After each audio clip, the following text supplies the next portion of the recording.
جہیز مانگنے کے شریفانہ طریقے۔ تحریر سرفراز فیضی۔ جہیز مانگنا ویسے تو بری چیز ہے، لیکن اگر کسی کو مانگنا بھی ہے تو اس کا مناسب طریقہ یہی ہے کہ شرم جھجک پر لعنت بھیج کر منہ کھولے اور جو مانگنا ہے مانگ لے۔ یہ جو بعض شریف اور عزت دار افراد نے اپنی عزت کی سلامتی کے ساتھ جہیز مانگنے کے طریقے ایجاد کر لیے ہیں، یہ زیادہ خراب اور اذیت ناک ہیں۔ یہ شادی طے کرتے وقت کہیں گے اللہ کا دیا سب کچھ ہے، ہمیں آپ سے کچھ نہیں چاہیے، ہاں جو دیں گے اپنی بیٹی کو دیں گے۔ یہ حضرات اپنی ساری خبیث ڈیمانڈ جو دیں گے اپنی بیٹی کو دیں گے کہ پردے میں لپیٹ کر لڑکی والوں تک پہنچا دیتے ہیں۔ اب بیچارے لڑکی والے بھی پریشان رہتے ہیں کہ سمجھ نہیں آتا کہ ان کا یہ جو آخر ہے کتنا بڑا جس سے ان کا پیٹ بھر جائے گا۔ بعض جو ان سے تھوڑے سے زیادہ بے شرم ہوتے ہیں وہ کچھ یوں گویا ہوتے ہیں کہ فلاں صاحب رشتہ چاہ رہے تھے، اتنا دے رہے تھے پر ہم نے انکار کر دیا۔ اب اس جملے میں بھی ایسا ابہام ہوتا ہے کہ اتنے سے کتنے زیادہ پر حضور ڈیل فائنل کریں گے واضح نہیں ہے۔ سب سے خطرناک قسم کے لوگ وہ ہوتے ہیں جو کہتے ہیں ہم کو جہیز کے نام پر ایک پائی نہیں چاہیے، بس تعلقات زیادہ لوگوں سے ہیں اس لیے باراتی زیادہ آئیں گے، ان کی خاطرداری میں کوئی کسر نہ رہے۔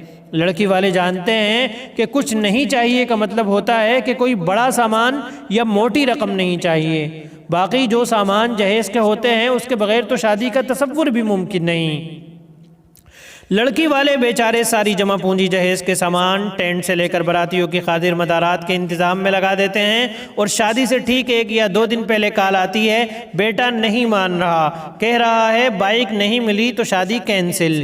اب جب شادی فکس ہو چکی ہوتی ہے، کارڈ بٹ چکے ہوتے ہیں، سارے انتظامات کا بوجھ کاندھوں پر اتنا وزن ڈال چکا ہوتا ہے کہ انکار کا بوجھ رکھنے کی گنجائش باقی ہی نہیں بچتی، اور چاروں ناچار نئی فرمائش کا بھی انتظام کرنا ہی پڑ جاتا ہے۔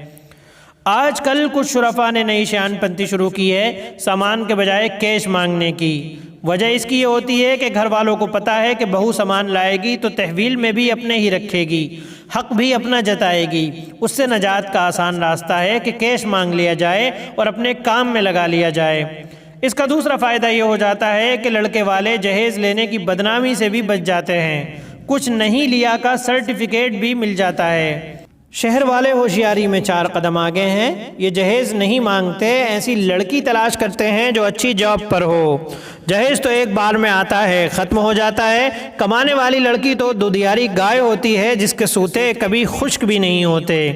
تو بھائیو جہیز مانگ رہے ہو تو دودھ پلانے سے تعلیم دلانے تک سارا حساب جوڑ کر کل قیمت منہ کھول کر مانگ لو۔ لڑکی والوں کا دماغ مخمسے میں اور جان آفت میں نہ ڈالو، اور مظلوم لڑکی والوں دے رہے ہو تو سب کو دکھا کر دو، بھک منگوں کو چہرے پر شرافت کا پردہ ڈالنے کا موقع نہ دو۔ لعنت جہیز پر!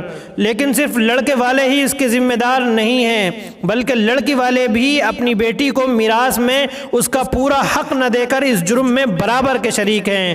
اللہ تعالی ہم سب کو ہدایت دے، آمین۔